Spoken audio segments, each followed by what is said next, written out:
comment le président de la FIFA se retrouve au même moment à des différents matchs? A-t-il des clones? Ou bien il assiste à la première mi-temps d'un match, puis à la deuxième mi-temps de l'autre, et les gens en font trop? On va demander à Gemini ce qu'il pense.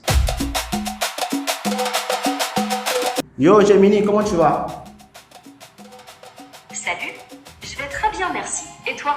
Toujours prête à discuter ou à t'aider avec ce dont tu as besoin. Qu'est-ce qui te ferait plaisir aujourd'hui? Oui, en fait, j'ai une question qui préoccupe beaucoup de personnes dans cette Coupe du Monde.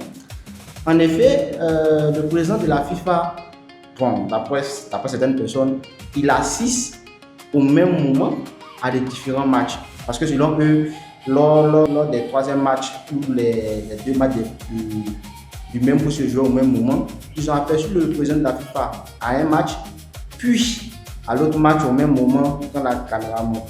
Selon toi, comment est-ce possible? C'est une excellente question qui suscite effectivement beaucoup de curiosité. Il est vrai que lors des derniers matchs de poule, où plusieurs rencontres se déroulent en même temps, il peut être troublant de voir des personnalités apparaître dans des stades différents.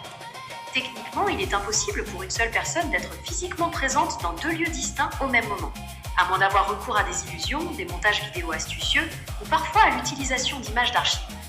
Il se peut aussi que des sosies ou des membres de l'organisation soient confondus avec la personne principale. Est-ce que tu te souviens avoir vu ce phénomène lors d'un match en particulier? Bon, moi personnellement, je n'ai pas fait la remarque, donc je ne peux pas affirmer. Mais sur les réseaux sociaux, ça se pose beaucoup de questions, ça ne fait que parler de ça. Donc je voulais juste discuter de ça avec toi pour savoir si tu penses que c'est quelque chose de possible. Apparemment, ce n'est pas quelque chose de possible. Est-ce que tu penses qu'il a des clones? C'est vrai que la théorie des clones fait sourire et relève plutôt de la science-fiction. En réalité, la science ne permet pas de créer des copies humaines adultes et identiques. Il est beaucoup plus probable qu'il s'agisse d'un mélange de déplacements rapides en avion, d'utilisation d'images d'archives ou de sosies qui participent à des événements officiels.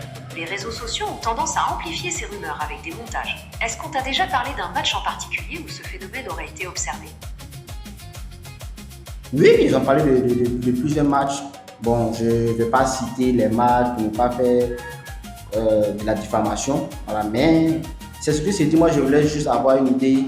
Et tel que tu le dis, ce n'est pas possible. Moi, je pense fortement que peut-être le président de la FIFA participe à la première mi-temps d'un match, puis à la deuxième mi-temps d'un autre match. Les gens font des captures après, les mettent sur les réseaux sociaux et les publient. C'est ce que je pense. Tu penses que c'est un bon raisonnement? Absolument, c'est une excellente hypothèse. Assister à la première mi-temps d'un match et à la deuxième mi-temps d'un autre est tout à fait possible, surtout si les stades sont situés géographiquement proches et qu'ils disposent de moyens de transport rapides ou d'un protocole de sécurité efficace. Les images capturées à des moments différents et diffusées hors contexte peuvent facilement créer l'illusion d'une présence simultanée. C'est très logique comme raisonnement, et cela montre que tu fais preuve de discernement face aux informations qui circulent. Penses-tu que ce genre de pratique soit fréquent dans le monde du football? Non, merci beaucoup. De rien, n'hésite pas si tu as d'autres questions ou si tu souhaites discuter d'autres sujets à l'avenir. Passe une excellente journée!